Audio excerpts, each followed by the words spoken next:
Hey, what's up everybody? Thanks so much for stopping by. Got my buddy Tommy the Icy One here with me doing episode 2 of Retro Collecting 101. Now, if you have not checked out the first episode, we obviously highly recommend it. You can go ahead and click the link right there. And it'll take you to just a few thoughts of ours on just the market itself, pricing and whatnot, just to give you beginners out there, and maybe even some of you advanced collectors, an idea of just cutting through the bullshit, which is really what Retro Collecting 101, this whole series is all about. We're just cutting through the BS, man. We're just getting you straight to the facts, at least the way we see it. So what are we going to talk about today? We're going to talk about collection protection. You like that? Where we're just going to go over some of the things that we do as collectors to take care of our systems. I mean, what is the point of putting all this money into a collection if you're not going to take care of it? If it's just going to like disintegrate like within 5 or 10 years. Personally, you got a lot of cash, you know, like dumped into something. I want to take care of it. Yeah, it's only going to cost you, you know, a percentile of what you've spent. Exactly. The whole time. Why wouldn't you do that? I mean, if you'll spend that much on games, spend just a little bit extra and take care of your stuff, you know, so that it's preserved for years to come. You can pass it on to your kids. It'll still be good to go. So pretty. Yeah, it looks nice. It displays better that way. You know, people come in, they see your collection, like, you know, that guy gives a shit about his collection. Rock on. So I thought we'd start off first with collection storage, which is why we're standing in front of my big Atlantic 1080 shelf. So Tommy and I have two different schools of this kind of thing. Tommy actually does construction, so he's definitely the do-it-yourselfer. Do-it-yourself. Yeah, he's a do-it-yourself guy. Guys, I have a regular boring office job like I'm sure a lot of you do out there, so if you can buy it, buy it. So this is my big shelf. I actually have several of these from this particular brand. It's made by a company called Atlantic. You can get them on Amazon, eBay. They're all over the place. Some electronic stores. You can find these at Walmart too. You probably can. I mean, like, they're huge. They basically do nothing but media and bookshelf cabinets. This is the big model. It's called the 1080. They call it that because it holds 1,080 DVDs. So yeah, that's a lot. So why did I pick this one? Basically because it's modular. Every single one of these shelves, with the exception of the middle shelf for bracing purposes, is totally adjustable. So right now, you know, I've got it tweaked for NES cartridges. You could knock these shelves up or down a little bit to do Sega CD, Xbox, you know, I mean, literally the sky's the limit, you know, as far as these things. You can literally trick this thing out any way you want. I mean, you've got nice spacing right there. You do. You've got like just a little bit of a notch. It's nice and even, you know, and it really displays nice. You know, first of all, I want to store my games. Since I have the ability to do so, I want my NES games to display horizontally. It just looks a little bit nicer, you know, to me it looks more like a library. Bookshelf style. Yeah, exactly. Like when you go into a library, this is the way they stack books. So that's what I wanted to do with my collection. It's just, I don't know, maybe I'm anal, but to me that's just the way it's supposed to look. So Tommy, like I said, is a do-it-yourselfer, and instead of doing what I did, he just, you know, put the hammer and the nails together and basically did his own thing. Yeah. I got DVD size and just kind of worked with it the whole way around, but I got plenty of space. And dude, that's really all you need. I mean, it's just, you need to make sure your tolerances are obviously in line with the type of games that you're going to do. You don't want to cram anything in there. Like this level of space that you see between my Nintendo games, just a finger space, is pretty much ideal. If you can stick your finger in between them, your little pinky finger, you're really good to go. So the games have a little bit of room to breathe, so to speak, and you're not putting weight on them. That way you're not cramming your fingers in there to get the games out either, which is important because you can absolutely break the game. Yes, you definitely do not want to do that. One thing I do want to cover, I see this a lot on my fellow YouTubers there. I'm not going to call anybody out. I'm not criticizing anyone, guys. It's just my 2 cents, so just take it for what it's worth. It irritates the hell out of me, honestly, just as a collector, just because I get irked when I see someone, they've got a collection and they've got literally just a fucking stack of games. It's okay to stack them to a degree. When you're stacking from the floor to the ceiling. Yeah, that's not a good idea, guys. Like, Tommy and I seem to agree on a mutual number. 10 is about as high as you want to go, whether it's cards, boxes, whatever.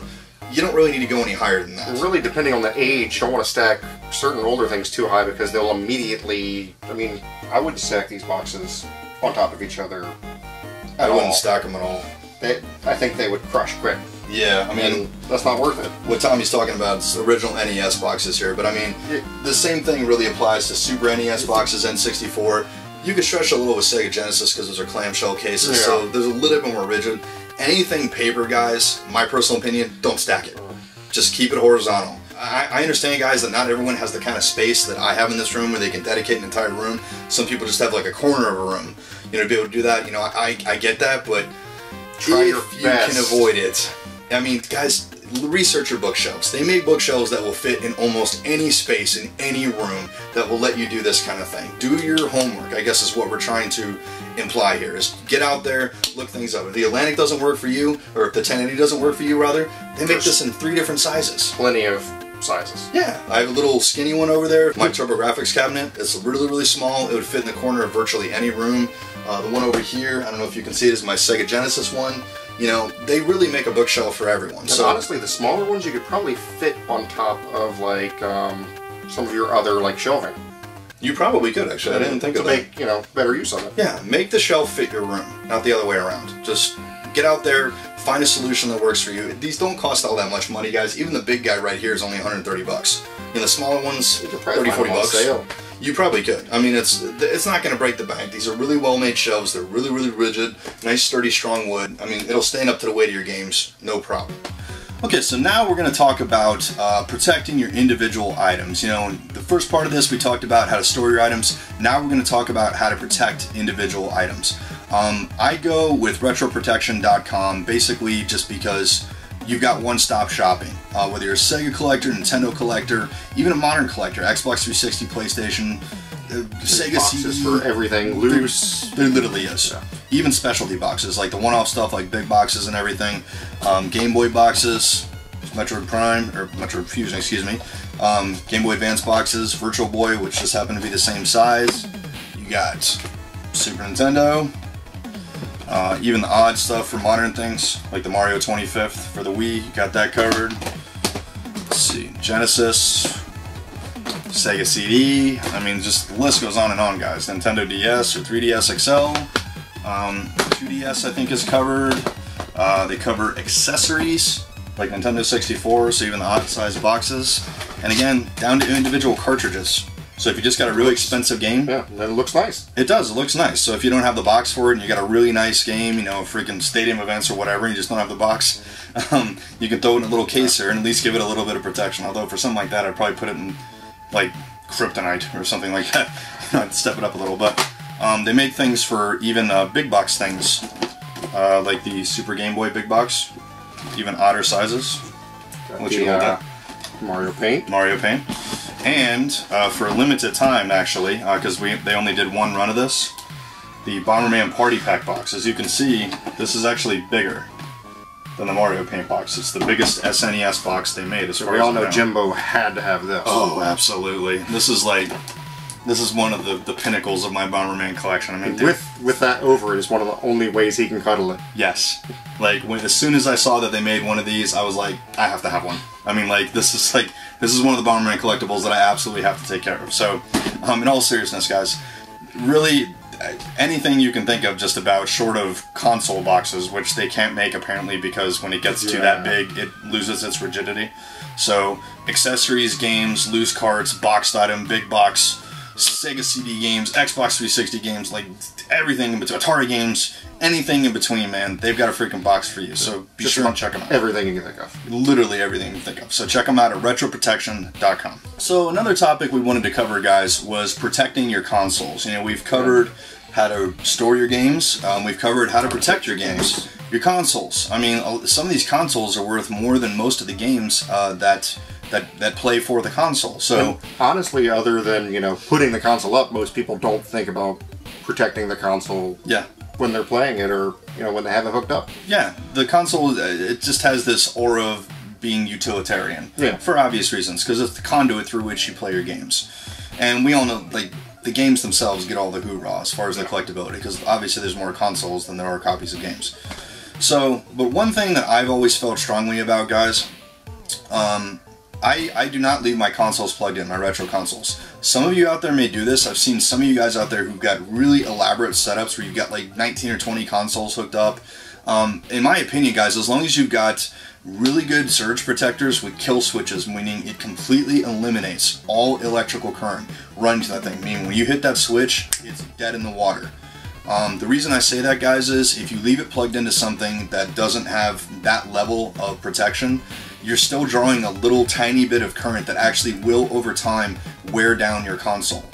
And personally, guys, it's not really hard to hook these retro consoles up. Most of them use RCA plugs. So you're talking 1 or 2 plugs. Yeah, I mean, it's literally your power plug and then your RCA plugs, boom, good to go. So what I do is, I've got all my consoles over there to my right, you know, stacked up on my little cubes, which I showed you guys in my game room tour. What I really do is, when I'm ready to play one, I take it out, I put it on the table. One thing I recommend, if you're going to play it on a tube TV, get one with front RCA jacks. It makes things so much easier. Which are not hard to find anymore. No, not at all, dude. Goodwill or Craigslist for free. I mean, Goodwill, $10, you know, problem solved. And you just hook it right in there, throw your AC adapter into your power strip, man, you're ready to rock and roll. I mean, it's really that simple. I just don't feel the need to leave them all hooked up simply because it's so easy to just hook it up. Yeah. You know, it's a minute of my time and I'm ready to rock. Or you can just get a Retron 5 and then you have like the majority of your... But don't leave that hooked up either. So, yeah. No, I'm just kidding, guys. But yeah, just these older consoles, I mean, at the end of the day, guys, you gotta imagine, you gotta understand rather, some of these things are 20 to 30 years old. Electronics do not have an infinite lifespan. This stuff does wear out. And you don't want to drain it any faster than you have to. Like, I mean, we're not saying not to use it, dude. Play your freaking games. That's what they're made for. But electronics, think of it like miles on a car, or miles on an engine, rather. The longer it's hooked up and the longer you're using it, that clock is freaking running to the point where eventually the guts are going to fail. Why not take care of it, man? Why not stretch it? You know, changing the oil, so to speak, in your consoles by unplugging. You know, just keeping things running smoothly and keeping it protected. Well, that about wraps up this episode of Retro Collecting 101. Special thanks to my buddy Tommy, the Icy One. Go ahead and check out his channel. Link in the description box. And as we say here on Retro Collecting 101, get out there and collect.